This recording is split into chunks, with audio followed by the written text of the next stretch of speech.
Welcome, Alpha. Greetings to you in the mighty and matchless name of my Lord and Savior Jesus Christ.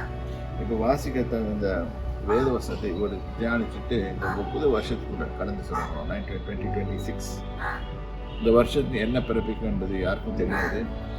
ஆனால் கர்த்தரை நம்புகிறவன் செழிப்பான். இந்த வசனத்தோட சங்கீதம் 37 5வது வசனம். உன் வழியை கர்த்தருக்கு ஒப்பித்து அவர் மேல் நம்பிக்கையாயிரு, அவரே காரியத்தை வாய்க்க பண்ணுவார். இது இந்த வருஷத்துக்குரிய ப்ராமிஸாகவும் எடுத்துக்கலாம். நம்ம வழிகளை எப்படி கர்த்தருக்கு ஒப்புவித்து அவருக்குள்ள நடக்கிறது என்பதை குறித்து நாம் சீரியஸாக தியானித்து இந்த வருஷத்தை முடிவெடுக்க வேண்டும்.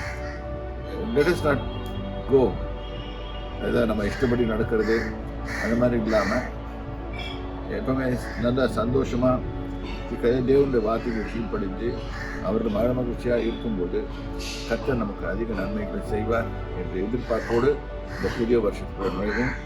கர்த்தர் தாமே உங்களெல்லாம் ஆசீர்வதிப்பாராக. கர்த்தருடைய நாமத்தில் ஏசாயா 26:3 அந்த வசனத்தை போடுவாங்க.